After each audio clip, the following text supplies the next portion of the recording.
Our theme of the day is the possible dangers of sharing fake news. To give us an overview, we're going to hear from Samantha Bradshaw from Oxford University. She's a researcher in fake news and disinformation at the Oxford Internet Institute.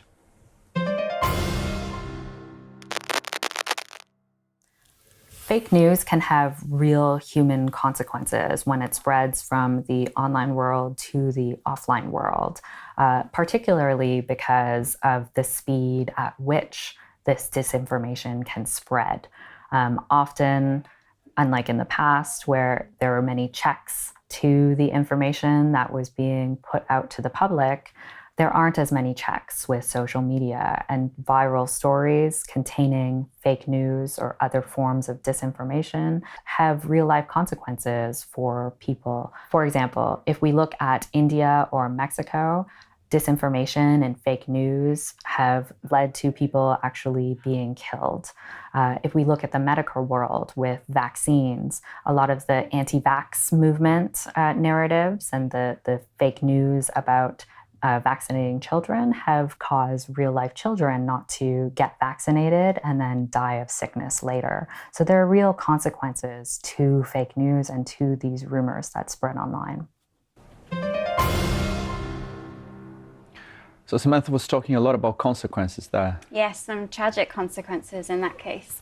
So consequences are the result of things that happen, or in the case of vaccinations, don't happen, and the result is usually bad. Yeah, and she mentioned a story in Mexico when people were killed as a result of fake news. And I remember that because we covered that story here at the BBC. I tracked down one of the producers who worked on the story, Reha Kansara, to find out more of the details.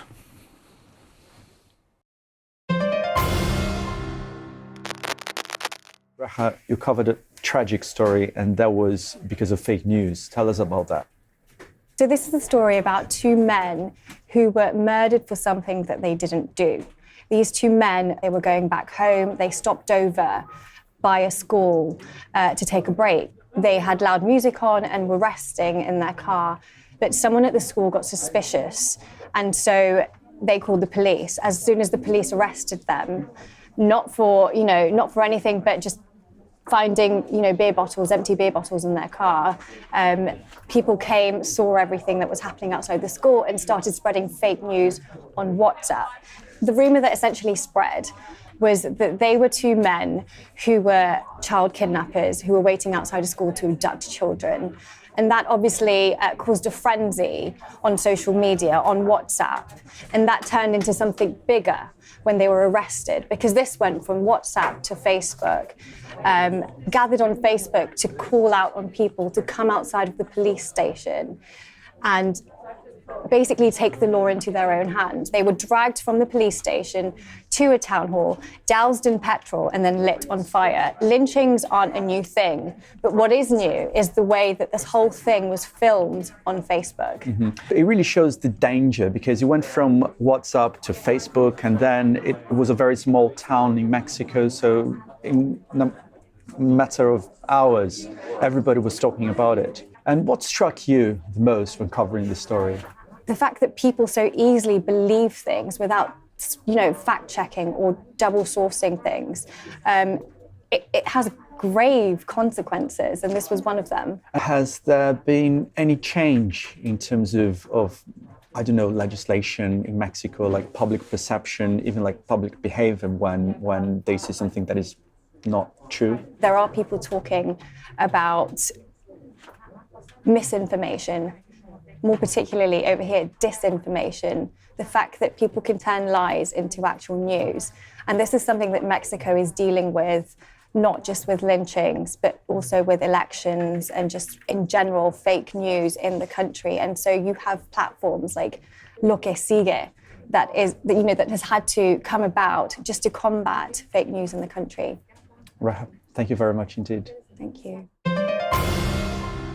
A terrible story, Sam. Yeah, really, really tragic. Yeah, and we know this has happened not just in Mexico, but in other countries as well, like in India and Myanmar. Yeah, it just goes to show that we have to be really, really careful when we're sharing information online. And most of us only share cute cat videos probably, but there are consequences to things like gossip that are shared.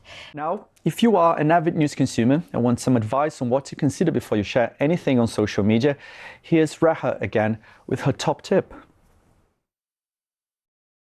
The best tip that I can give people who are consuming news non-stop is that you need to, if you see something, you need to find a way to verify it.